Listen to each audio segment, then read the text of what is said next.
एकविध आम्ही न धरू पालट, न संडू हे वाट सापडली, मनवूनी केला पाहिजे सांभाळ, माझे बुद्धिबळ पाय तुझे. कीर्तन सेवेसाठी निवेदित केलेला अभंग जगद्गुरु संत तुकाराम महाराज यांचा एकविध प्रकरणातील 4 चरणाचा गोड अभंग आहे. या अभंगातून जगद्गुरु संत तुकाराम महाराज भगवान पंढरीनाथाविषयीची त्यांच्या अंतःकरणातली श्रद्धा पंढरीनाथाच्या पुढ्यातच अनन्यतेने बोलून दाखवतात. आणि वर्तमान काळात ज्या चरणाचं चिंतन मी आता करतोय, भविष्य काळात त्या चरणासाठी ज्या नामाने मला इथपर्यंत आणून ठेवलंय त्याबद्दलची अनन्यता, त्याबद्दल कधीही व्यभिचार धारण करणार नाही असं अभिवचन परमेश्वराला देतात. विठाला विठाला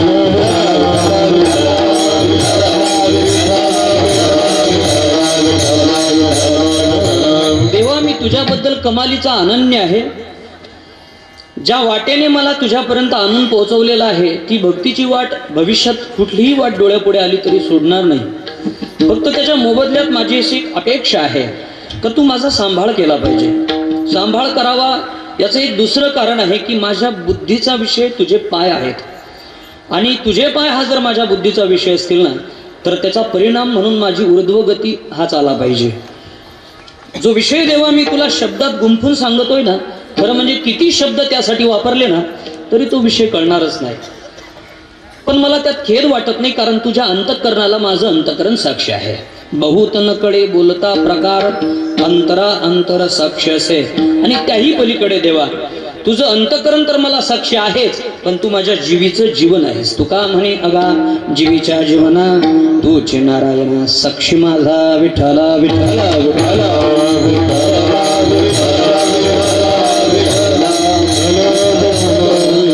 अगदी संकल्पित वेळेत आपण अभंगाचं विवेचन बघूयात. तत्पूर्वी आपल्या ह्या लातूर जिल्ह्यातील पांढरी देवस्थानवरती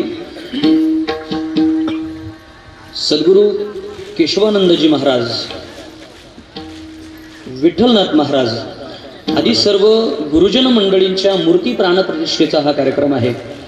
एका अर्थाने हे गुरुतत्वाचं अधिष्ठान आहे. सांगू त्याही पलीकडे गुरुतत्वाला दिलेली प्राणप्रतिष्ठा आहे. विठाला विठाला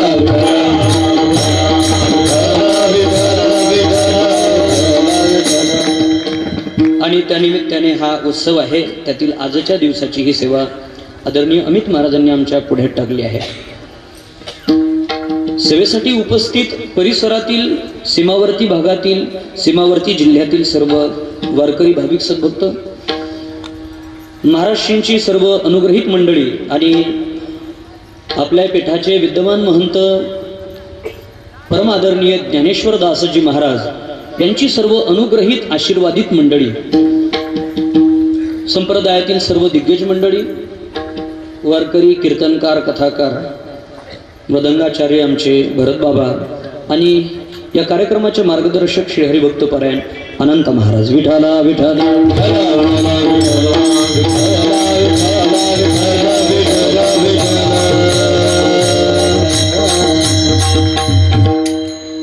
प्रवास सुरू व्हावा आणि मध्येच एखादी गाडी बिघडावी. बिघडलेल्या गाडीचा परिणाम असा यावा की हे दुरुस्तच होऊ नये. मग दुरुस्त होत नाही तेव्हा एकच उरतो निर्णय तो का दुसरी गाडी भाड्याने बोलवायची. आज ना अशा 2 गाड्या भाड्याने बोलवून इथे आलोय. विठाला विठाला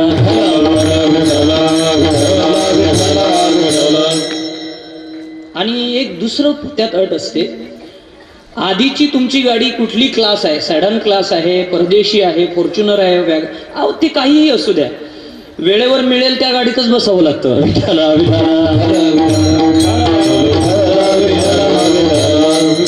त्यामुळे तुमची ठरलेली गाडी न येता बिघडलेल्या गाडीला, नादुरुस्त झालेल्या गाडीचा हा पर्याय म्हणून आज उभा झालोय. विठाला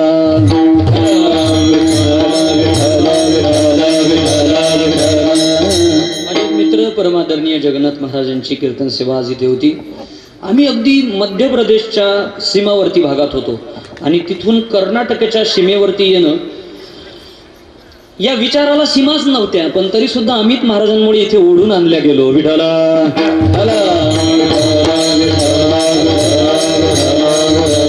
तुम्ही सर्व अगदी महाराजांच्या वरील परम निष्ठेने श्रद्धेने इथे उपस्थित आहात. कीर्तनाला नक्कीच रंग आणेवाला आहे. मला वाटलं ना हे म्हणजे नेमकं इतकं वजन करेल तरी काय. मग चाल झाल्यावर मला वाटलं उगाच आपण वजन वाढवतो की काय. म्हणजे प्रत्येक ठिकाणी 56 इंचाची गरज नसते, 32-32 भागतं तितकंच असेल ना. छान असतं. संप्रदायाला सोनेरी दिवस आलेले आहेत. अगदी नवोदित मंडळी मागच्या पिढीपेक्षा नवीन काहीतरी परमार्थ डेव्हलप होत आहे. आणि सांगू तुम्हाला त्या पलीकडे युवा कीर्तनकारना जुन्या कीर्तनकारांनी चांगल्या नजरेने अभंगाकडे पाहिलंच, पण युवक कीर्तनकार त्या पलीकडच्या नजरेने अभंगाकडे पाहत आहेत. हे संप्रदायासाठी सोन्याची गोष्ट आहे. आणि संप्रदायात काहीही चुकलं तरी चालेल, पण व्याख्या चुकू नये, दृष्टिकोन चुकू नये. कारण गोष्ट किती महत्वाची आहे, व्यक्ती किती महत्वाची आहे, ह्यापेक्षा त्या व्यक्तीकडे माझा पाहण्याचा दृष्टिकोन किती सुलभ आहे हे फार महत्वाचं असतं. मी कल्पना करतो, आपण 4 व्हीलर गाडी चालवत असतो. ती गाडी चालवत असताना मागच्या दिशेला काय आहे हे आपल्याला कळत नाही. तितकी कपॅसिटी क्षमता परमेश्वराने आपल्याला दिली नाही. त्यासाठी ना गाडी निर्मितीकाने एक युक्ती केलेली आहे. काय केलंय, गाडीच्या बाजूला एक ग्लास लावलेला आहे. काय म्हणतात त्याला, बाजूचा ग्लास, मराठीत साईड ग्लास. त्याला हरकत नाही, साईड ग्लास. त्या साईड ग्लास मध्ये ड्रायव्हरला काय दिसतं, पाठीमागचं दिसतं. पण त्याच गाडीत त्याच ग्लास मध्ये पाहत असताना ड्रायव्हरच्या बाजूला बसलेल्या व्यक्तीला ते दिसत नाही जे ड्रायव्हरला दिसतं. तुमच्या लक्षात आलं, चालवणाऱ्यांच्या सिद्धांत कळला, बाजूला बसणाऱ्यांना अजून काय दिसतं ते नेमकं कळलेलं नाही. त्याला ते दिसतं याचं कारण तो ग्लास नाही. त्या आरशाचा नियम आहे, त्यात मागचं दिसावं, त्याच्या पुढे आलेलं दिसावं. जर आरशाचा नियम दाखवणे आहे, पारदर्शक वस्तू प्रतिबिंब जर दिसतं, तर ड्रायव्हरला जे दिसतं ते ड्रायव्हरच्या शेजारी बसलेल्या त्याच गाडीत बसलेल्या व्यक्तीला दिसायला पाहिजे. पण एकाच गाडीत बसलेल्या 2 व्यक्तींना एकाच आरशात एकाच रस्त्यावरचं वेगवेगळं दिसतं. याला कारण आहे, ड्रायव्हर बसलेला असतो तो ग्लासच्या 90 अंशाच्या कोणात. बघा, तो ग्लास आणि ड्रायव्हर 90 अंशाचा कोण होतो, काटकोन त्याला म्हणतात. पण ड्रायव्हरच्या शेजारी जो बसतो ना, तो 90 अंशापेक्षा वाढतो. तो 90 ते 120 अंशापर्यंत जातो. कोण बदलला का दिसणं बदलतं. विठाला विठाला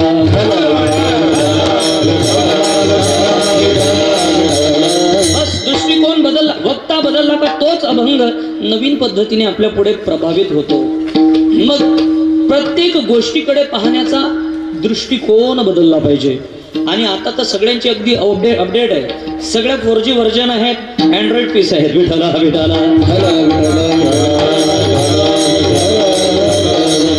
या अभंगातून जगद्गुरु श्री तुकोबा तो दृष्टिकोन बदलण्याचा प्रयत्न करत आहेत.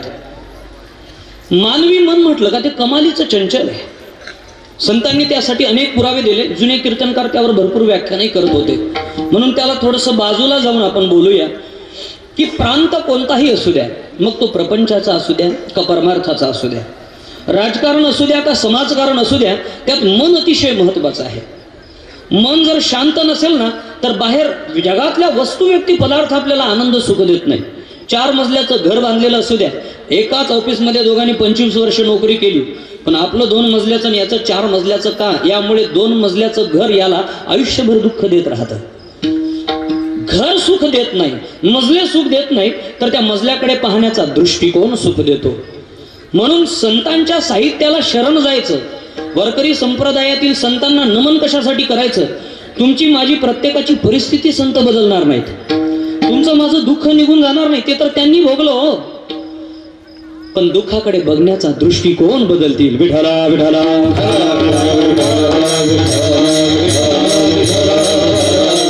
मानवी मन हे निरतिशय चंचल आहे. याला पदार्थ बदलण्यासाठी वेळच लागत नाही. सांगू तुम्हाला, मी या मानवी मनाला व्यभिचारी म्हटलं तरी वावगं म्हणू नये, इतकं हे वाईट आहे. वारंवार बदलतं. जनाबाईंनी त्याबद्दल बोलल्या, मीराबाई बोलल्या, सकल संत बोलले. पण मला जरा खानदेशात जाऊन बहिणाबाईकडून यायचं आहे. त्यांनी सगळ्या संतांनी बोललेल्याचा एक सार काढला. मन वढाय वढाय उभ्या पिकातल ढोर किती हाकला फिरी येत पिकावर, फिरी येत पिकावर. ऐर आणि शब्द आहे ओढा आहे. काय अर्थ आहे त्याचा? ओढाळ असा अर्थ आहे. म्हणून ही ओढाळ आहे. वारंवार याला चांगल्या गतीकडे धावल्यापेक्षा वाईट गतीकडे धावणं आवडतं. जरा हे जरा माझं व्याख्यान झालं. आपण त्याबद्दल ज्ञानोबराय काय म्हणतात ते बघूया. ज्ञानोबराय बोलले, मनाची चंचलतेची गती आहे. ज्याप्रमाणे वरून सोडलेलं पाणी खाली धावतं, भ्रमर फुलाकडे धावतं आणि सायंकाळी गाय रानातून चरून आल्यावर वासरू सोडलं तर कासेजवळ जातं ना, त्या पद्धतीने मनाचा वेग अधोगतीकडे धावतो. खाला राधावे पाणी भ्रमर फुलाची ए घाणी, जैसा सुटला संजुवनी वत्सुची पा. सायंकाळी सुटलेलं वासरू गायीच्या काशेजवळ, भ्रमर फुलाजवळ मकरंद सेवनासाठी, आणि वरून सोडलेलं पाणी कुठं जातं? नक्की खाली जातं. पाण्याचा स्वभाव आहे खाला राधावे पाणी, वरून सोडलं का ते खाली जातं. म्हणून तर गंगा गंगोत्रीहून निघून गंगा सागरला गेली, कारण गंगोत्री उंच आहे आणि गंगासागर तुलनेने समुद्र सपाटीच्या लेवलला आहे. वरून खाली धावणं पाण्याचा जसा स्वभाव आहे, मानवी मनाचा स्वभाव वरून खाली जाणंच आहे. नेहमी त्याला खाली जायला आवडतं. ऊर्ध्व गतीकडे नेण्यासाठी त्याला प्रयत्न करावे लागतात. मग पाणी जसं नैसर्गिकरित्या खाली धावतं ना, ते वर जातच नाही असं बिलकुल नाही, त्याला वर नेता येतं. पण सर पाणी खाली आहे आणि त्याला वर न्यायचं आहे तर ते तसं जात नाही. तर ते खालचं पाणी वर नेण्यासाठी आपल्याला काय करावं लागतं? यंत्राचं सहकार्य घ्यावं लागतं. यंत्राचं एखादं मशीन टाकावी लागते. मशीन टाकून त्याला इलेक्ट्रिक करंट जोडावा लागतो आणि ते पंपने असं वर ओढावं लागतं. त्यावेळी ते वर येतं. खालचं पाणी वर येतं, नक्की येतं. तसं खाली धावणारं मनही वर येतं. पण पाण्याला जसं यंत्राचं सहकार्य घ्यावं लागतं ना, तसं मनाला मंत्राचं सहकार्य घ्यावं लागतं. विठला विठला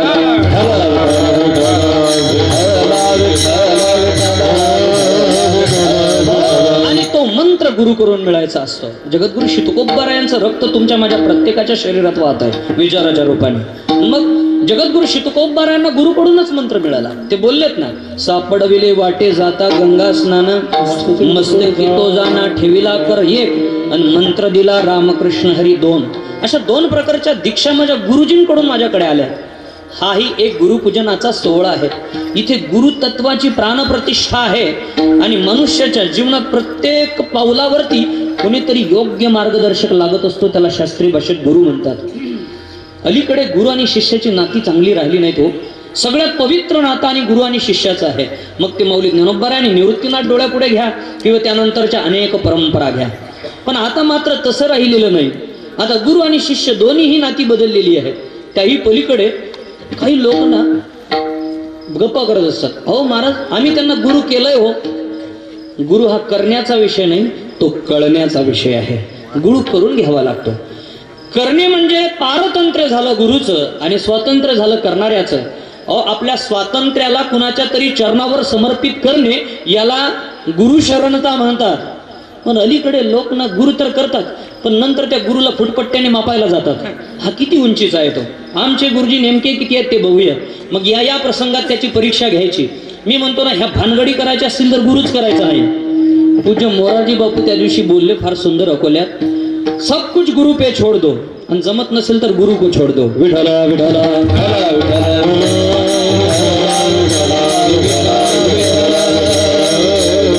ते किती उंचीचे आहेत, त्यांची साधना किती, काय भानगडी करायची गरज नाही. लोक उगाच बारा भानगडी करत राहतात. मी सांगू तुम्हाला, तुमचा गुरु कितीही साधा असू द्या, त्याने दिलेला मंत्र ज्या दिवशी आपण श्रद्धेने जपू ना, त्या दिवशी एखाद्या वेळी गुरु अधोगतीला जाईल पण आपला उद्धार होईल. मग मंत्राकडे श्रद्धेने बघितल्यावर आपला उद्धार होणार आहे ना. का दिले, ज्याने दिला त्याच्याकडे पाहत बसायचं. तो किती उंचीचा आहे यापेक्षा मला किती उंची गाठायची याचा विचार करायचा. पण मानवी मन ते बेट इतकं बिघडत जातं ना वारंवार. बरं, एका पदार्थाहून प्रीती दुसऱ्या पदार्थावर टाकणे हा त्याचा स्वभाव आहे.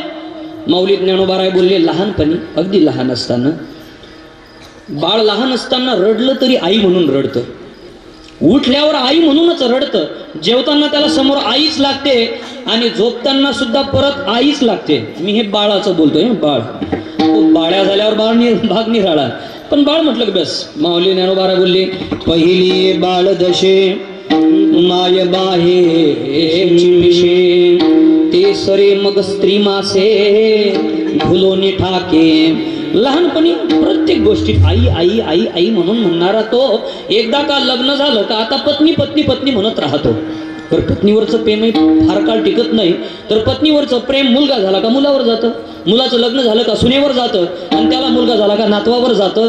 हा मनाचा व्यभिचारी स्वभाव असूनही जगद्गुरु श्री तुकोबा आहेत आजच्या अभंगातून भगवान परमात्म्याच्याकडे अनन्यतेचं अभिवचन देतात. तरी कसं विठ्ठला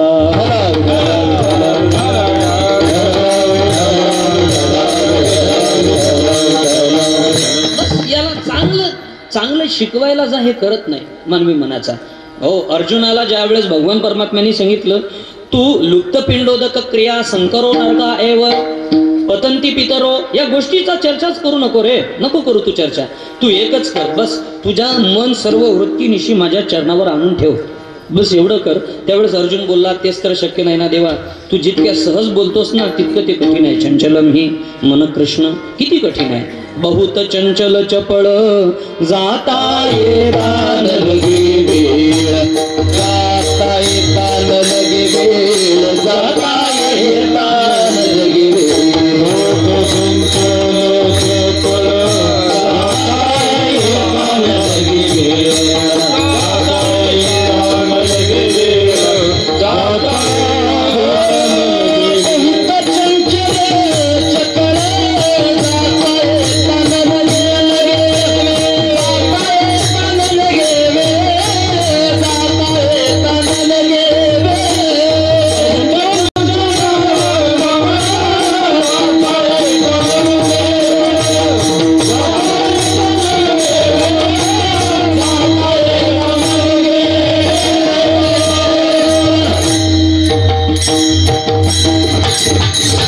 कमालीची चंचलता याच्याकडे आहे.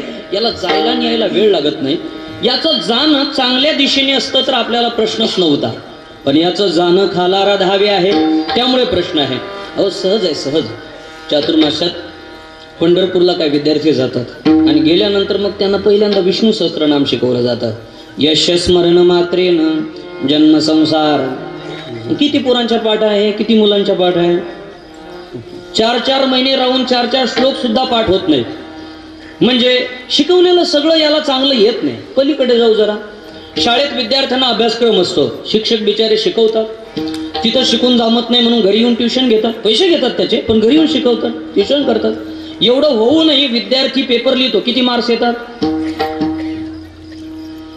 सगळं शिकवलेलं मुलांना येत नाही आणि आलं असतं तर 100 पैकी 100 मार्क्स असते. आता विचारायला एखादा मुलगाही नाही इथे समोर, सगळे झोपलेत का लुडो खेळतायत काय माहिती. विठाला विठाला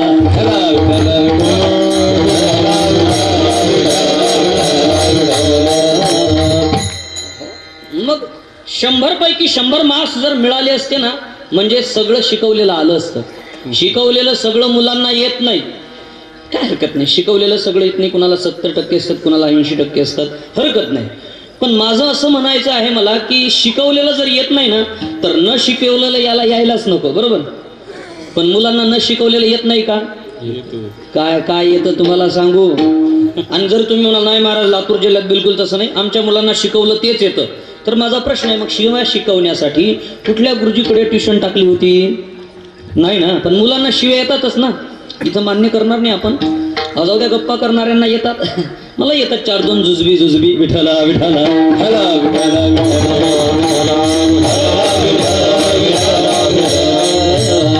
शिव्या तर मुलं बोलतातच ना. मग बोलतात त्या शिकवल्या नसताना बोलल्या जातात. वाईट गोष्ट सहज शिकल्या जाते. अगदी एक उदाहरण देतो तुम्हाला. गुलाबाची कलम लावण्यासाठी किती प्रयत्न करावे लागतात. शेजारणीकडे जर चांगला गुलाब असला, महिलांना कळतं हे, आपण काय तोडून देतो फक्त 14 तारखेला कोणाला तरी. विठाला विठाला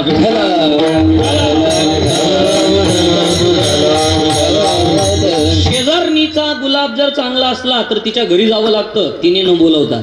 एक लक्षात ठेवा. आणि तिथे गेल्यानंतर काय हो तुमचं अंगण किती छान रांगोळी काढली ना, येऊ द्या ना तिला एखादी डिझाईन, रांगोळीचं वर्णन करावं लागतं. तिच्या शेंबड्या मुलाचं सुद्धा वर्णन करावं लागतं आणि मग त्या गुलाबाचं वर्णन करावं लागतं ज्याची आपल्याला कलम करायची असते. मग ती जर चांगल्या मुडात असली तर ती कलम करून देते. मग तिचा तुकडा आणावा लागतो. पावसाळ्याच्या दिवसात एखाद्या हंडीमध्ये माती शेण भरावं लागतं वरून बारीक पाऊस असू द्या, त्या दिवसात त्याची लागवड करावी लागते, वरून त्याला शेणाचा गोळा लावावा लागतो, त्यानंतर पाणी घालावं लागतं, त्यानंतर फुटले तर पानं, आली तर कळी आणि झालं तर फुल, आणि त्यानंतर मग 14 करा का 15 करा, दिवस नसला तर काहीही करा. म्हणजे कलम लावण्यासाठी, फुल येण्यासाठी किती प्रयत्न करावे लागले. आणि अशा लावलेल्या कित्येक कलमा जळलेल्या आहेत ना, कलमांबद्दल बोलतोय, बऱ्याच जळलेल्या आहेत. पण एक झाड असतं, अगदी हिरवा वेत असतो त्याला, लांब सडक, आणि खायच्या पानासारखी लांबट लाल पानं, हिरवी पानं असतात, पांढरं फुल येतं त्याला लांबट, काय म्हणतात त्याला?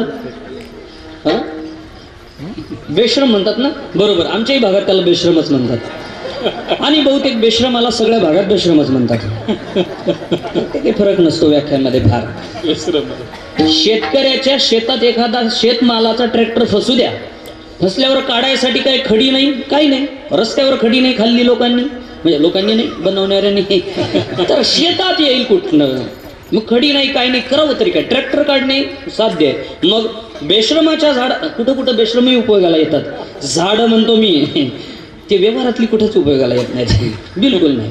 मग ते कापून आणायची, त्याचा पेंडा बांधायचा आणि ट्रॅक्टरच्या ट्रॉलीच्या त्या बॅक साईडच्या त्या चक्क्या खाली टाकायची, ट्रॅक्टर फर्स्टमध्ये टाकायचा. आता चालवणाऱ्याला कळलं की ह्याला चालवता येतं आणि त्यानंतर मग ट्रॅक्टर तिथून बाहेर काढायचा. त्यावर वजन आलं की ते जमीत जाण्यास अवख्यास की दुसऱ्या वर्षी ते सहकुटुंब सहपरिवार तिथं राहायलाच येतं. त्याला का कोणी पाणी घालायला गेलं का? अहो, बेश्रमाची झाडं सहज वाढत असतात, गुलाबाच्या कलमांसाठी प्रयत्न करावे लागतात. विठ्ठल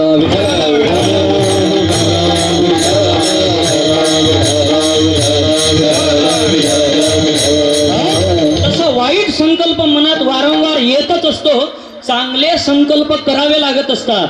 आज जगद्गुरु श्री तुकोबाराय भगवान परमात्म्याच्या पुढे उभे राहतात आणि परमेश्वराच्या पुढे अंतःकरणातील अनन्यतेचा चांगला संकल्प बोलून दाखवतात. प्रथम चरणात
काढण्यासाठी शस्त्रक्रिया करावी लागते आणि रोग मनात निर्माण झाला की त्यासाठी शास्त्री असा विचार फार फार लोकांच्या अंतःकरणात येतो, खूप लोकांच्या येतो. पण ज्या दिवशी हा विचार येतो ना, त्या दिवशीच तुम्ही वर्गणी फाडून मोकळे व्हा. पट्टी म्हणतात तुमच्याकडे ना, बस पैसे खिशात नसतील तर उधार फाडा. कारण ज्या मनाने 11,000 10,000 रुपये देण्याचा संकल्प केलाय ना, तेच मन थोड्या वेळाने विचार करतं काय 4 मंडप घातली आहेत, सगळेजण तर वर्गणी देणारच आहेत, मग आपण न दिली तर होईल तरी काय. जे मन काल सात्विक विचार करत होतं ते आज वाईट विचार करू शकतं. या मनाकडे कमालीची सात्विकता, कमालीची तामसता येत राहते. हा त्याचा नित्य बदलणारा स्वभाव जगद्गुरु श्री तुकोबारायांच्या ध्यानी आला. त्याचं हे बदलणं अधोगतीकडे नेणारा आहे, हा परिणाम जगद्गुरु श्री तुकोबारायांनी लक्षात घेतला. त्याच्या धावण्याचा वेग आणि त्या वेगाचा परिणाम या दोहोची जगद्गुरु श्री तुकोबाराय आत्मचर्चा करतात. त्याचं रवंथ मंथन करतात आणि मंथनाचा परिणाम म्हणून जगद्गुरु श्री तुकोबाराय सांगतात माणसाच्या मनात चांगला विचार आला का तो प्रगट केला पाहिजे. बऱ्याच लोकांच्या मनात येत नाही, पण काही लोकांच्या मनात येतो. आपण ब्रह्मचारी राहिलं पाहिजे. आता या काळात फार कमी लोकांच्या मनात येतो तो. चला त्यामध्ये मी आहे. विठ्ठला विठ्ठला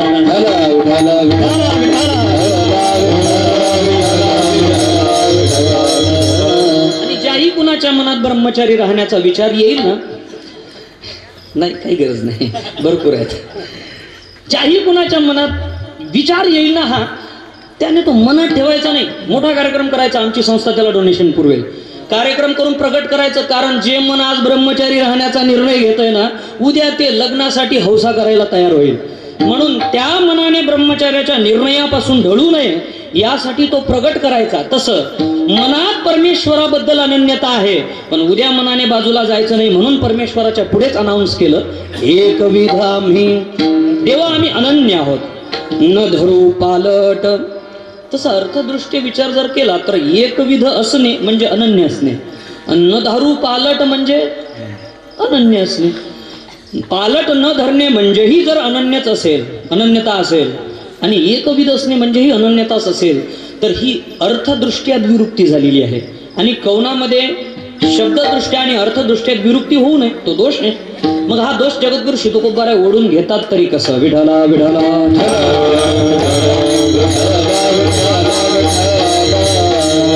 जगद्गुरु श्री तुकोबारायांचं काव्य निर्दोष आहे. एका एका अक्षरात भरला माझा रमाकांत किंवा अल्पाक्षरम असंदिग्धम सार्वद विश्वतोमुखम अस्तुभम अनवंद्यम च सूत्रम सूत्र विदो विदो हो किंवा आम्हा घरी धन शब्दाची रत्ने एवढं भंडार आहे, तर महाराज एकाच अर्थाचे दोन शब्द योजतात तरी कसे? ही द्विरुक्ती आहे. पण कधी कधी द्विरुक्ती दोष आहे, म्हणजे शब्द दारिद्र्याने घडते. पण कधी कधी द्विरुक्ती प्रेमाने घडते, कधी कधी आदराने घडते. तिला आदरार्थी द्विरुक्ती, प्रेमाची द्विरुक्ती म्हणतात. एखादा लंगोटी मित्र बस स्टँडवर भेटावा, शाळा सोडल्यापासून त्याची ना आपली भेट नसावी. आता मुलगी लग्नाला आली, पत्रिका छापून हातात आहे, आणि कसा बसा योगायोगाने हा दिसला, गेला थाप मारली तुला, का रे लबाडा किती दिवसापासून भेटला नाहीस, हे घे पत्रिका, मिळालाच आहेस ना, तर बालीचं लग्न आहे 24 तारखेला, यावंच लागेल तुला, यावंच लागेल बरं का, यावंच लागेल तुला. एकदा यावं लागेल म्हणणे काय, चारदा म्हणणे काय? यात प्रेम आहे. ही द्विरुक्ती होते, पण यात प्रेम आहे. कधी कधी एखादी सन्माननीय व्यक्ती समोर असते आणि तिने आपल्याला एखादी आज्ञा केली असते, तुला ना इथे जावं लागेल. हो नक्की जाईल, हो जाईल जी, हो. वारंवार त्यासाठी येणारा होकार ही आदरार्थी द्विरुक्ती आहे. आदराची द्विरुक्ती, प्रेमाची द्विरुक्ती. पण जगद्गुरु श्री तुकोबाराय इथे जी द्विरुक्ती करतात ती निश्चयाची द्विरुक्ती आहे. देवा आम्ही तुझ्या चरणावर अनन्य आहोत आणि भविष्यात बदल धारण करणार नाही. वर्तमान काळाचा निर्देश एकविध आहो ह्यातून आहे, आणि बदल धारण करणार नाही ह्यातून भविष्य काळाची अनन्यता आहे. विठाला विठाला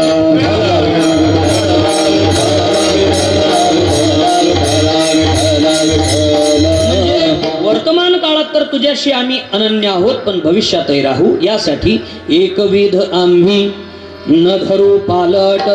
देवा आम्ही अनन्य आहोत, तुझ्या चरणापासून ढळणार नाही आणि सापडलेली वाट सोडणार नाही. न संडू हे वाट सापडलेली, न संडई वाट सापडलेली, न संडू हे वाट सापडलेली, न संडू हे वाट सापडलेली.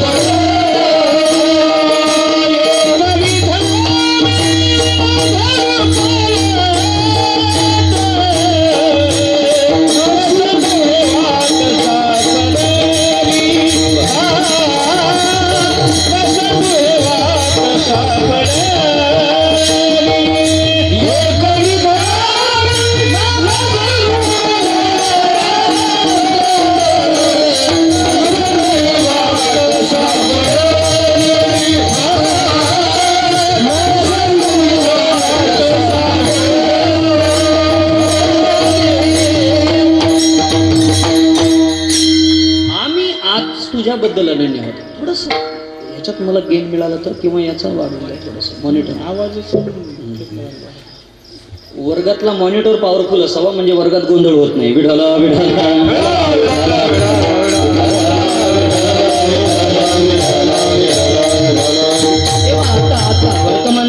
तुझ्याबद्दल अनन्य आहोत, पण भविष्य काळात काय सांगता येणार नाही. त्या भविष्य काळाची चिंता जगद्गुरु श्री तुकोबारांना आहे आणि त्यासाठीचे शब्द प्रयोग आहेत. एकविध आम्ही न धरू पालट, न संडू हे वाट सापडली. परमेश्वरा तुझ्याबद्दल आता अनन्य आहोत. माझा सोडवी दातारा, माझा सोडवी दातारा, माझा सोडवी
तुम्ही वाजवलं दोन्ही वा.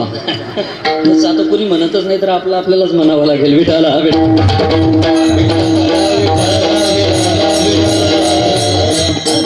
सोडवी दातारा कर्मापासोनी दुस्तरा, हे दातारा दुस्तरा कर्मापासोनी मज सोडवी. कर्म दुस्त आहे का?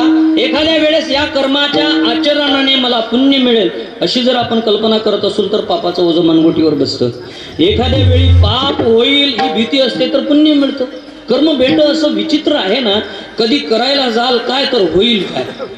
बऱ्याचदा आपण ठरवतो तसं होत नाही. शास्त्राने विहित कर्म आणि निषिद्ध कर्म असे दोन प्रकार सांगितले. पैकी विहित कर्माचे 3 प्रकार आहेत: नित्य कर्म, नैमित्तिक कर्म आणि काम्य कर्म. पैकी नैमित्तिक कर्म शास्त्र म्हणतं केलंच पाहिजे. मग नैमित्तिक कर्म कुठले आहे? मग आपण दररोज केलेली आंघोळ नित्य कर्माची आहे. सोमवार आहे, अमावस्या आहे, एखादं क्षेत्र आहे त्यावेळेची आंघोळ नैमित्तिक कर्म आहे. महाराज नैमित्तिक कर्म केलंच पाहिजे तर त्याने काही मिळेल का हो? त्याने काय मिळेल याबद्दल शास्त्र मौन धारण करतं. पण मग काही मिळणारच नसेल तर करायचं तरी का? महाराज म्हणतात ते करावंच लागेल. चुकवलं तर पापाचं ओझं मानगुटीवर बसतं. कर्माचा असं विचित्र सिद्धांत आहे. केलं तर काय मिळेल सांगता येत नाही, पण चुकवलं तर ओझं मात्र मानगुटीवर बसल्याशिवाय राहत नाही. तुम्हाला कळलं नसेल तर एक सुलभ सांगतो.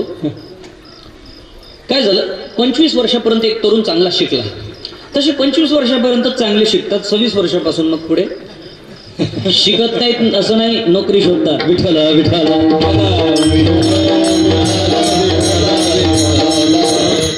तसलं काहीच म्हणायचं नव्हतं जे तुम्हाला वाटलं. तुम्ही असं म्हणू नका का आम्हाला बोलतं तसलं काहीच वाटलं नाही. तेवढं स्वातंत्र्य कीर्तनात बोलण्याचं नाही म्हणून कीर्तनकाराचं बरं आहे. 25व्या वर्षी नोकरी लागली. आता हा उदाहरण म्हणजे दृष्टांत म्हणजे आश्चर्यच आहे. कारण 25 हजार फॉर्म भरल्यानंतर नोकरी मिळेल का नाही सांगता येत नाही या काळात. एकतर जागाच नाहीत, निघाल्या तर 7 निघतात आणि 7,000 फॉर्म असतात. कॅपेबल भरपूर आहेत, युक्त भरपूर आहेत, पण जागा कमी आहेत. काय करावं? याला 25व्या वर्षी नोकरी लागली. पण दुधात सागर अशी गावापासून 15 किलोमीटरच्या अंतरावर लागली. मग तिथे जाऊन जागा घेणे, घर पाहणे, पेंगेस म्हणून राहणे वगैरे वगैरे भानगडीच नको. घरूनच अपडाऊन करायचं, येणं जाणं करायचं आणि नोकरी करायची. मग स्वतःचं वाहन नसलं तर महामंडळाची बस आहेच की. मग हे सगळं करण्याचं त्याने बस त्याचं नियोजन केलं. 25व्या वर्षी नोकरी लागल्यामुळे जरा उत्साहीच होता. मग गावापासून त्या गावापर्यंत 15 किलोमीटरच्या अंतरावर जायसाठी घरूनच डबा घ्यायचा. याला विदर्भात घरच्या भाकरीवरची नोकरी म्हणतात, मराठवाड्यात तसंच म्हणतात. चला आपलं सारखं आहे तेवढं तरी बरं आहे. सारखंच पाहिजे सगळा महाराष्ट्र अखंडच असला पाहिजे तसाही. पण हा व्यवस्थेसाठी केलेला प्रादेशिक भेद आहे. विठाला विठाला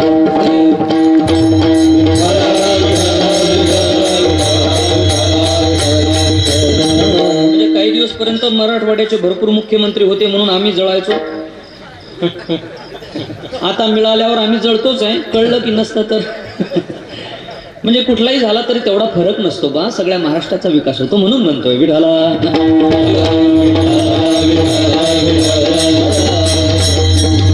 25व्या वर्षी नोकरी लागली. मग बाईक नाही, कार नाही, काहीच नाही, महामंडळाच्या बसने जायचं.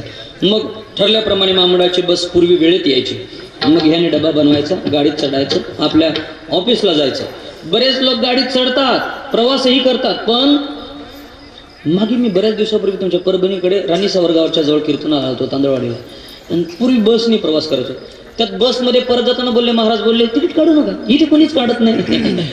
तिकीट सुद्धा काढायचं असतं. महामंडळ तोट्यात होतं आतापर्यंत. आता बरं झालं, आणि आता जरा शिवशाहीचे दिवस आले आहेत, त्यामुळे अजून बरं आहे. मग याने बसमध्ये चढला, रोज तिकीट काढायचा, ऑफिसला जायचा, आणि ऑफिसमध्ये जाऊन कामच करायचं. नाहीतर लोक ऑफिसलाही जातात पण तिथे जाऊन काम करत नाहीत. मी म्हणतो बरीच लोक असे आहेत ना, त्यांना ऑफिसला जाऊन काम करणं जीवावर येतं पगार घेऊन. असे ज्यांना वाटत असेल त्यांनी लवकर राजीनामे दिले ना, तर बरेच बिचारे अजून ज्यांची लग्न राहिलेत नोकरीमुळे, त्यांना नोकरी तरी मिळेल, आणि लग्न होईल तर आशीर्वाद तरी मिळेल. बरोबर ना? नक्कीच. इच्छा नाही ना पगार घेऊन काम करण्याची, सोडून द्या. भरपूर लोक आहेत कमी पगारात कामं करायला तयार आहेत. ते ठेकेदारी पद्धतीत खाजगीकरण झाल्यावर होईल काय? तुम्हाला कामं करावी लागतील, घरी बसून काम करावं लागेल, ऑफिसमध्येही करावं लागेल. त्यापेक्षा खाजगीकरण न होता आपण प्रामाणिकपणे इमानीत बरे 8 तास काम करा, नाही तर 16 तास मानगुटीवर बसल्याशिवाय राहणार नाही. कर्म बेटो विचित्र आहे. मी काय सांगत होतो की मी या निघाला काम करायचा. असे 25 वर्षानंतर एक 5 वर्ष तो सलग निघाला. एखादा तरुण मुलगा 25व्या वर्षी नोकरी लागला, 30शीत आला की अवतीभोवतीच्या लोकांना त्यासाठी काम लागतं. कुठलं? आता तेच दिवस आहे, याला चांगलं स्थळ शोधून आणणे, मुलगी शोधणे. तसंही एखादं चांगल्या नोकरीला चिटकलं की याला कोण चिटकता येईल याचा विचार काही जण करत असतात. त्यांचे स्पेसिफिक धंदेच आहेत, ते चांगले आहेत, वाईट आहेत असं मी बिलकुल म्हणत नाही. मग आता अनुरूप मुलगी शोधावी, झालं. अनुरूप मुलगी शोधली, लोक चांगले होते, हे वारकरी तेही वारकरीच होते. म्हणून म्हणतो वारकऱ्यांनी वारकऱ्याच्याच मुली कराव्या. उगाच उद्योगपतीच्या मुली आणून घर बिघडू नका. माळा काढून ठेवायला लागेल, नाही तर एकादशीला जेवण तरी करून घालील. तुम्ही नसाल खात तर तुमच्या पुढे खाईल. विठ्ठला विठ्ठला.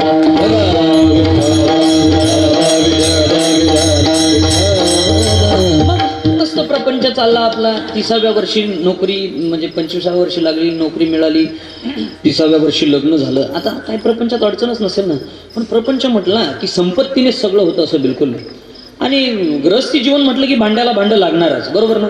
झालेल्यांच्या लक्षात आलं, न झालेल्यांनी लक्षात घ्या. भांड्याला भांडं लागणारच. पूर्वीच्या काळात जरा हळू लागायचे, कारण भांडी मातीची होती, फुटण्याची भीती होती. आता फुटण्याची भीती नाही म्हणून इतका जोरात आवाज करतात की शेजारच्याला झोप येत नाही. माझ्या तर शेजारी भांडण झालं की मी लगेच सांगतो की आमच्या शेजारी काय चाललंय, नक्की ओळखतो. का? मला सवय झाली ते सगळं रोज ऐकायची, कारण उशिरा घरी जातो त्यावेळी यांचं पेटलेलं असतं. भांड्याला भांडं लागणारच प्रपंच म्हटला की. एखाद्या दिवशी हा 2-4 बोलेल आणि एखादी लगावून देईल, एखाद्या दिवशी ती 2-4 बोलेन, एखादी खाऊन घेईल म्हणतो मी. मारायचे दिवस अजून आले नाही का? सुरुवात झाली असेल तर मला माहिती नाही.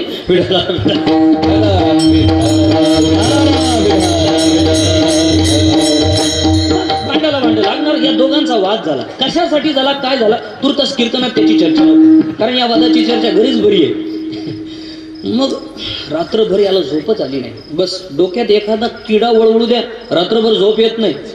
झोप यायसाठी सुद्धा शांतता लागते, नाहीतर मग रात्रभर ती कुसं चेंज करत राहतो पण झोप येत नाही. याला झोपच आली नाही. पहाटे मात्र अलाराम वाजला. ठरल्या वेळेत उठला. उठल्यानंतर ज्या बेडरूमचा दरवाजा उघडताना आवाज होत नव्हता तो धाडकन उघडला गेला. शेजारच्याने ओळखलं, नक्की रात्री काहीतरी झालं बहुतेक. मग हेही उठली, येणे धाड धाड धाड धाड कशा बशा चपात्या भाजी केली. किचन मधून भरपूर आवाज येत होता. ज्या भांड्यांचा आवाज येऊ नये, ज्या भांड्यांचा जर आज आवाज येत असेल तर अनुमानाने ओळखायचं या घरात काय चाललं आहे. सत्यनारायणाची ओळखलं ते पण हसले. हा बारीक, आतापर्यंत हसल्याच नाही, असं वाटलं 2-4 मील जळले की काय. पण आता मात्र चला जवळच आहे ना.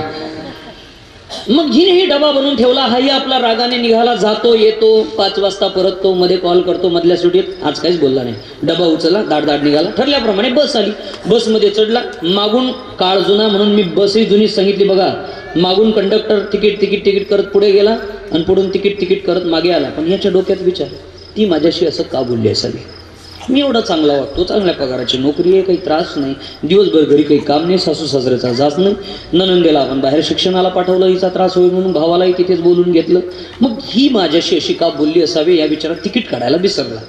योगायोग असा, जसं गाडी निघते ना तशी अजून महाराष्ट्र मंडळाकडून एक गाडी निघते, तिच्यात डिझेल सुद्धा महामंडळाचं असतं, बसलेले लोक महामंडळाचेच असतात, त्यांना पगार महामंडळाचा असतो, फक्त ते सोयऱ्यांच्या घरी जाऊन येतात. फरक एवढा. त्यांनी ना सोयऱ्यांकडून फराळ करून गाडी उभी केली, दिसली गाडी, याच गाडीच्या आडवं लावलं. असं म्हणतात ना, जिथं रात्र व्हावी म्हणजे जिथे चोराची भीती तिथे रात्र व्हावी. अमावस्येच्या दिवशी एखाद्या जंगलात कीर्तनकाराची गाडी बंद पडावी आणि मग याला कळतं अमावस्या म्हणजे पवित्र तिथी कशी. मग काय झालं ना तसंच.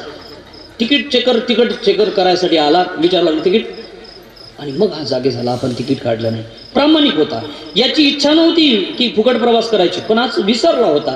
गेल्या 5-10 वर्षापासून हा तिकीटच काढत होता, पण आज योगायोगाने तिकीट काढायला विसरला होता. योगायोग ती गाडी चेकरची आली, त्याने म्हटलं चला तिकीट दाखवा.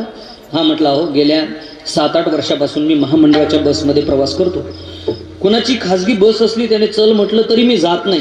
महामंडळाचं उत्पन्न वाढण्यासाठी मी प्रयत्न केलेले आहेत, पण आज माझ्या चुकीने माझ्या घरच्या अडचणीमुळे मला तिकीट काढता आलं नाही, मला माफ करा. मग त्या तिकीट चेकरनी काय केलं, गंगाखेडहून पेढ्याचा डबा बोलवला आणि परभणीहून हान बोलवला आणि अमरावतीच्या आगारात सत्कार ठरवला. बिलकुल नाही.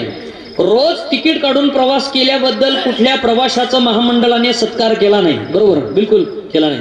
पण एक दिवस विना तिकीट प्रवास केला आणि पकडला गेला तर चुकवलेल्या दुप्पट रकमेपेक्षा, म्हणजे भाड्याची रक्कम किंवा चुकवलेल्या भाड्याच्या दुप्पट रक्कम ह्यापेक्षा जी जास्त असेल ती दंड म्हणून द्यावी लागेल. तुम्ही बघा, प्रिंट केलेलं असतं त्या बसच्या पत्र्यावरती. मग द्यावा लागला ना दंड. दृष्टांत संपला.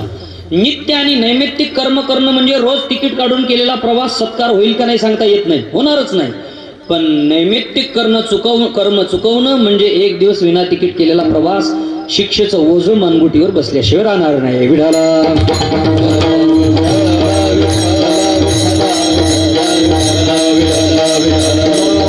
महाराज म्हणतात तो कर्ममार्ग तितका जटिल आहे, त्याने पुण्य पाप काय मिळेल सांगता येत नाही. हो, अथांग जटिलता त्याच्याकडे आहे. माऊली नाथ महाराज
त्याचा अर्थ नाही कळणार.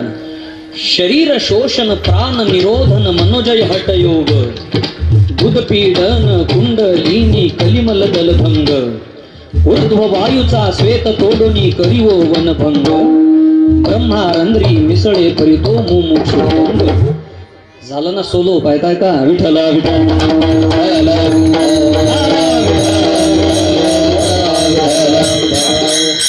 आम्ही सोलो ऐकले आहेत. नाही ऐकायला मिळाली तर प्रवास करताना आम्हाला नेव्हिगेशन मॅप टाकावे लागतात. त्यावेळी युट्यूबचे काही मेसेज येतातच ना तुमच्या पखवाज वाजनाचे, तेही पाहत असतो रात्री काय काम.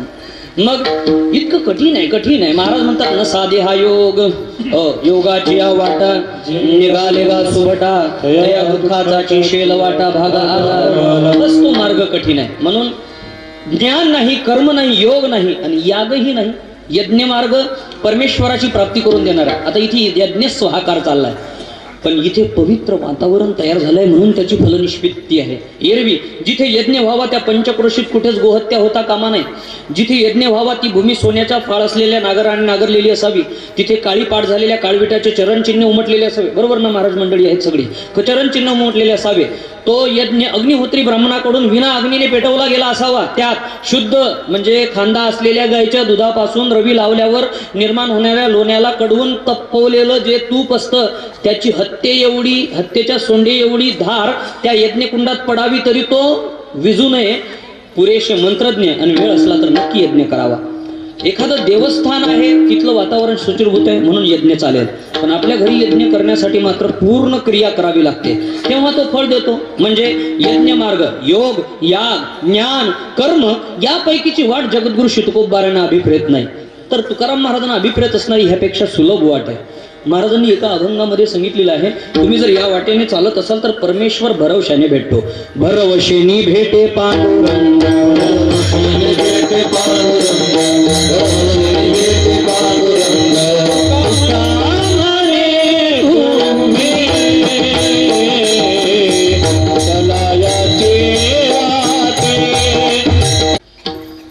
आज मुलगा घरी येऊन आपल्या पत्नीला म्हणतो का ग आईला आपल्याला वेळ देणं होत नाही.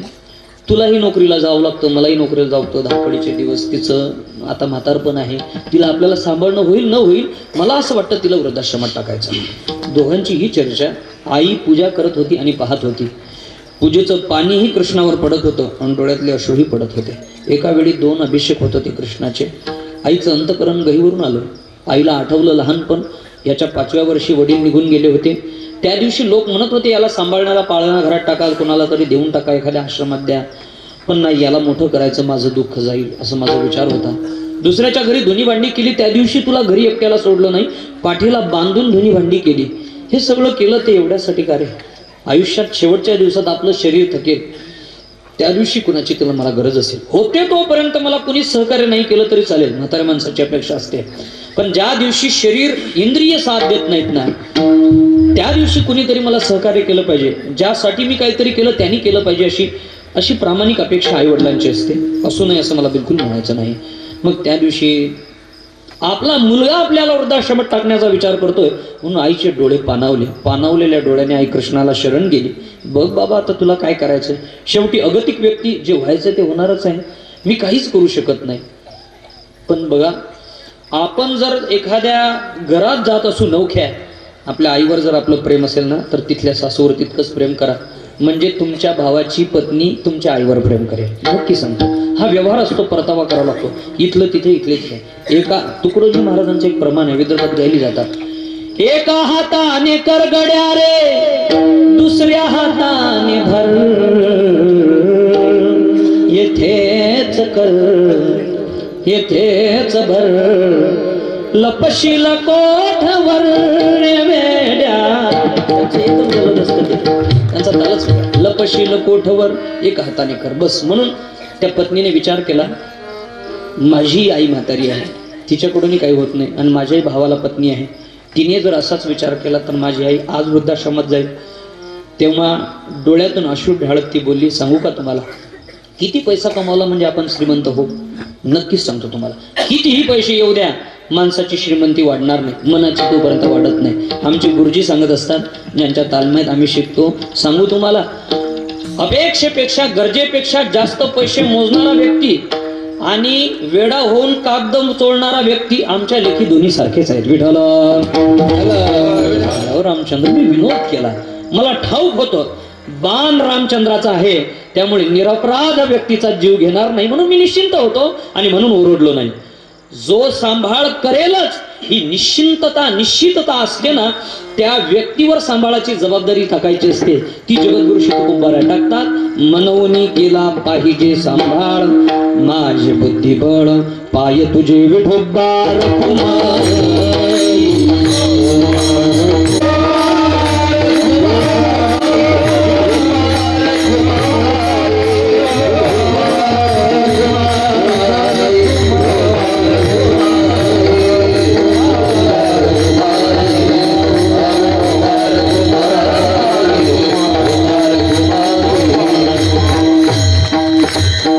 Thank you.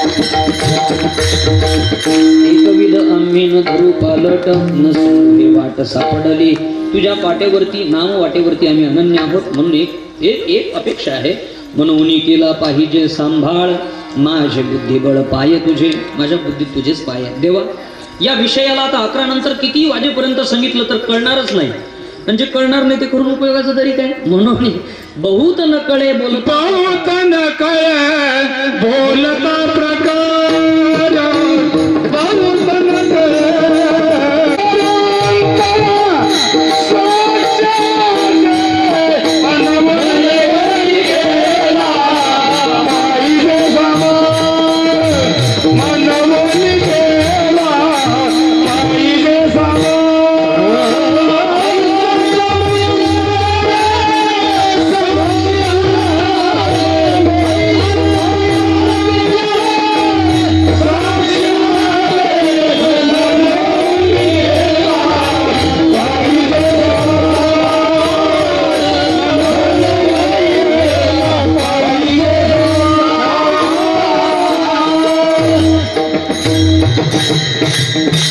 महाराज बोलले ज्या विषयाला कितीही शब्द वापरले तरी जो पूर्णच होणार नाही त्यावर बोलून उपयोगाचा नाही मग तो तसाच चालत आला पण तो ना जरा खटाळच होता गिराईक यजमान फार खटाळ होतं जे दरवर्षी सांगायचं काय महाराज तुमचं पत्र चालू नाही वेळेवर आता आम्ही जे करू ते घ्या मग जायचं याच्याकडे ना हा पुजारी असल्यामुळे भरपूर तांदूळ देवापुढे यायचे ते सगळे गोळा करायचं टाकून द्यायचा एखाद्या मोठ्या गंजात त्याच्यात तेल आणि तिखट आणि मीठ टाकलं का तयार जो प्रकार होईल त्याला तो नाव ठेवायचा भात किंवा पुलाव मग आम्ही ते खायचो पंगत बसली तसंही ते मुक्काम बदलण्याचा माझाच विचार होता कारण बदलण्याचे विचार माझेच लवकर असतात आमच्या दिंडी सोहळ्यात तसे सगळे परिदृढ आहेत आम्ही परिवर्तनशील आहोत मग म्हटलं याचा मुक्काम बदलावाच लागेल त्या वर्षी त्याच्या घरी गेलो तेच घराणं की बाबा तुमचा वेळेवर येतो बघा भात करायचा म्हटलं काय हरकत नाही जे द्याल ते फक्त प्रेमाने द्या त्यांनी तो भात केला जेवायला पंगती बसल्यानंतर बस नेमकी ते भात वाढण्यात आला पात्र आणि लाईट गेली त्यातनं मी ते घास घेतला पहिल्याच घासाला खडा लागला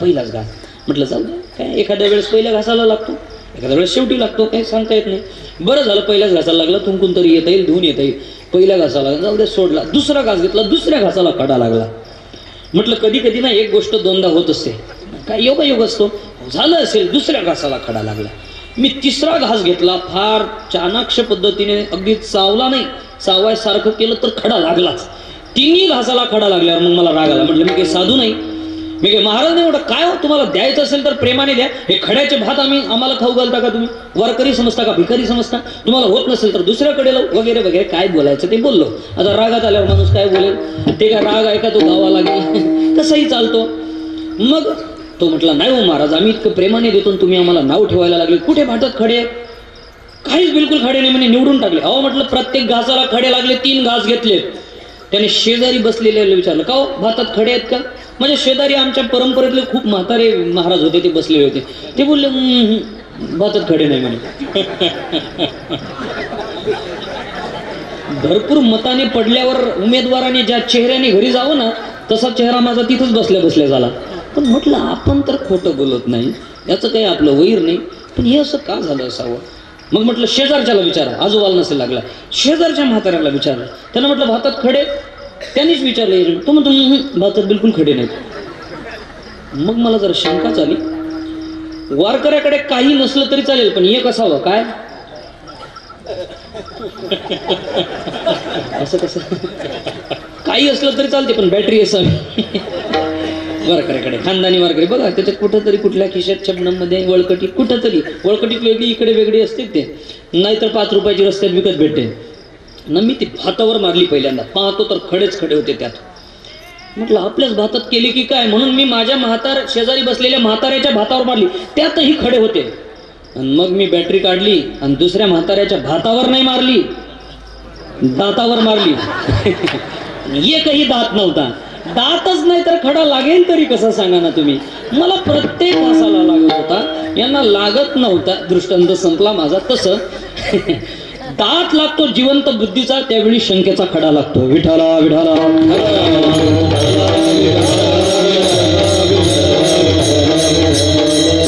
महाराज तुम्ही ज्या वाटेला पकडून ठेवलाय त्याबद्दल अनन्या तिची सुलभता म्हणून महाराज म्हणतात हो सुलभता पण परिणामही किती छान आहे बघा ना हो जो नामस्मरण करेल त्याला मुक्ती जो ते ऐकेल त्याला मुक्ती, आणि जो ते पाहिल त्यालाही मुक्ती.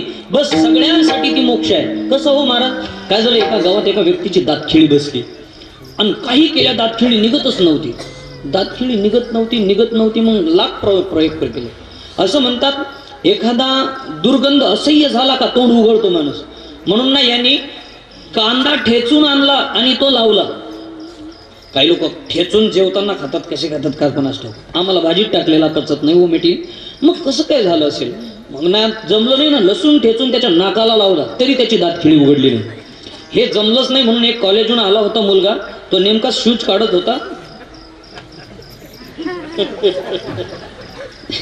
म्हणजे तुम्हाला प्रत्येकाला तसा अनुभव दिसतो. अहो, जेवायला शेजारी बसल्यावर जेवत नाही मी.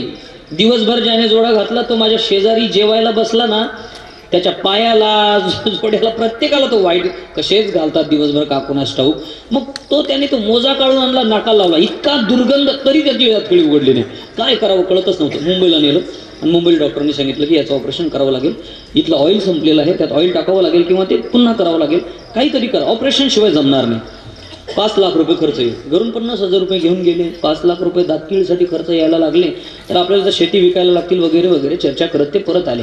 कारण 5 लाखाची व्यवस्था करायची होती. डॉक्टरने काही दिवसही दिले होते, बेडही रिकामी नव्हते. मग काही दिवसांनी पैशाची व्यवस्था झाली आणि जावाई 2-3 जवळचे नातेवाईक घेऊन ते निघाले पेशंटला घेऊन. पण निघाले असताना एक वारकरी बाबा भेटले. म्हटले राम राम, जय हरी, रामकृष्ण हरी. कुठे निघालं? ते यांची दातखिळी बसली आहे. मग कुठे? मुंबईला.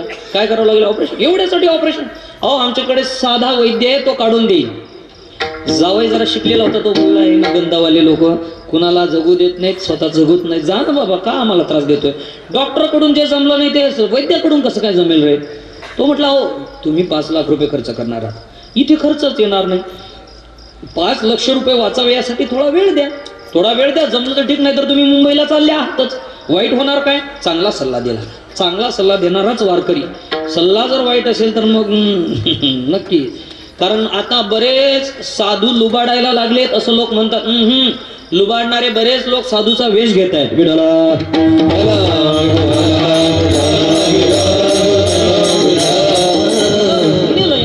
मित्राकडे आता तो वैद्य ना जरा मिश्किलच होता. बरेच वैद्य ना जरा कमालीचेच असतात. ते विनोद करत असतात. त्याचे विनोद प्रमोद आपले चालले होते तेवढे त्याला लिहिलं करत होता. कसा बसा 8 दिवसापासून डाळेचं पाणी टाकत होतो. कारण एक दात सोन्याचा बसवला होता, तो काढला होता, सोन्याचाच काढला, कारण तो स्वस्त आहे इतर दातापेक्षा. मग त्यातून पाणी टाकत होते डाळीचं. कसा बसा जिवंत होता तो. त्याला काहीतरी खावंसं वाटत होतं. चेहरा सुकला होता. सकाळी समोसा, त्यानंतर त्यानंतर जेवण मिळालं तर कोणाच्या मित्राच्याकडे फुकट नाश्ता, सायंकाळी नाश्ता मिळावा म्हणून कोणाच्या घरी जाणं, संध्याकाळी घरचं जेवण, किंवा नाही मिळालं तर पंक्तीतलं असतं कीर्तनाच्या. असं करणारा तो, त्याला काहीच मिळत नसेल तर मग होईल तरी कसं सांगा ना.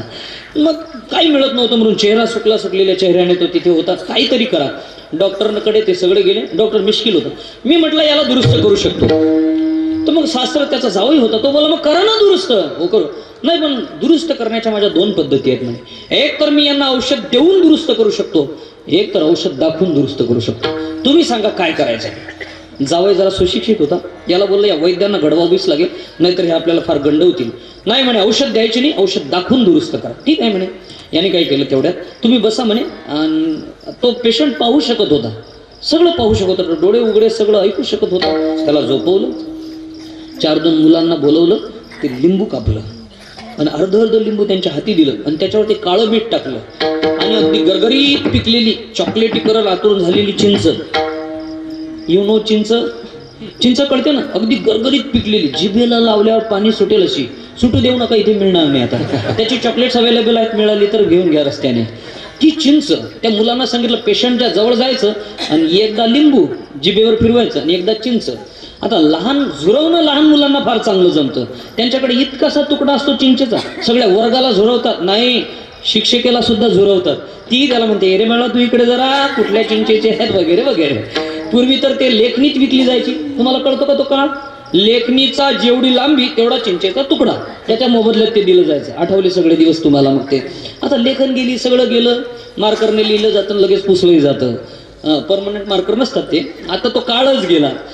मग त्यांना झुरवायला लावलं. सांगू का, जसं जसं ते लोक चिंचेचं पाणी असं चोखत होते आणि त्याचा तो आवाज करत होते ना, अवतीभोवतीच्या सगळ्या लोकांना पाणी सुटायला लागलं, तिथल्या पाणी सुटायला लागलं तोंडाला. मग नेमकं याचाही झालं आणि ते चिंचेकडे हाही पाहत राहिला. त्याचा परिणाम टप्प दिशा, बंद नळातून एखादा थेंब पडावा ना तसा याच्या घसामध्ये एक थेंब पडला लाळेचा. त्याच्या मागे दुसरा टप्पकन एक थेंब पडला आणि बरोबर ज्या जॉईंट मधलं ऑइल संपलं होतं ना तिथे जाऊन बसला आणि खटकन याचा दरवाजा उघडला ना, काय पाहिजे, तोंड उघडलं. बघा, कधी कधी औषध देऊन बरा होतो, कधी कधी औषध दाखवून. नाम तसंच आहे, कधी कधी जो घेतो त्याचं बरं होतं, जो पाहतो त्याचं बरं होतं, जो ऐकतो त्याचंही बरं होतं.